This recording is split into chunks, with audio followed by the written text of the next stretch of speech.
भगवान मधुसूदन कहते हैं कि हे अर्जुन, कर्म आधारित वर्ण व्यवस्था मेरे द्वारा ही निर्धारित है। कर्म प्रधान सृष्टि का रचयिता होकर भी मैं स्वयं को उनका कर्ता भाव नहीं रखता।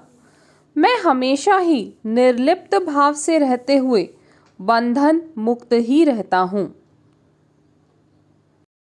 पूर्व काल में भी सिद्ध जनों ने तत्व ज्ञान को जानते हुए ही कर्म किए हैं। इसलिए हे अर्जुन, पूर्वजों द्वारा किए गए कर्म को करना ही श्रेयस्कर है। बुद्धिमान पुरुष भी कर्म की सत्ता को नहीं समझ पाते।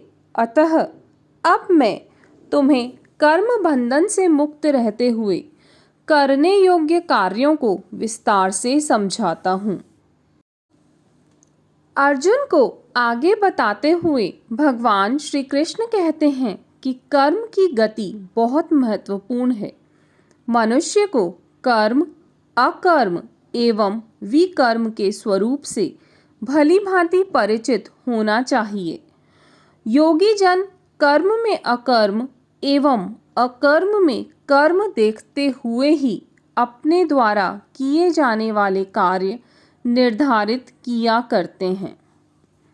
जो कर्ता निष्काम एवं निस्वार्थ भाव से शास्त्र सम्मत कर्म करते हैं, उनके समस्त कार्य स्वमेव ही पूरे हो जाते हैं। ऐसे महापुरुष को ज्ञानी जनों द्वारा पंडित कहकर संबोधित किया जाता है। निरासक्त भाव से परमात्मा में रत रहने वाले कर्मयोगी ही सदैव सफलता प्राप्त करते हैं।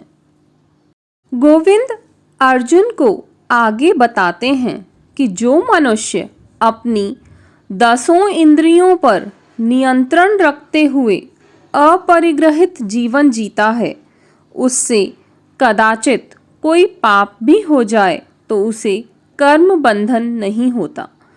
भगवान श्री कृष्ण ने यहाँ बार बार कर्मवीर कर्ता की ही प्रशंसा करते हुए कहा है कि उनके तो कर्म ही यज्ञ होते हैं।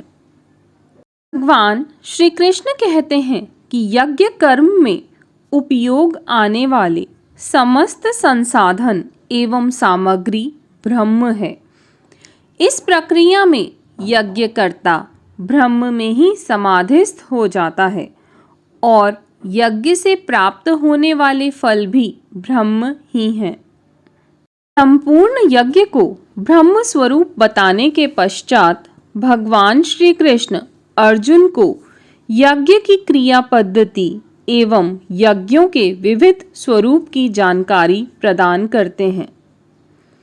श्रीमद् भगवद गीता जी के श्लोक संख्या 25 से चतुर्थ अध्याय के अंतिम श्लोक संख्या 36 तक यज्ञों के परिप्रेक्ष्य में ही ज्ञानवर्धक जानकारी भगवान श्री कृष्ण अर्जुन को प्रदान करते हैं।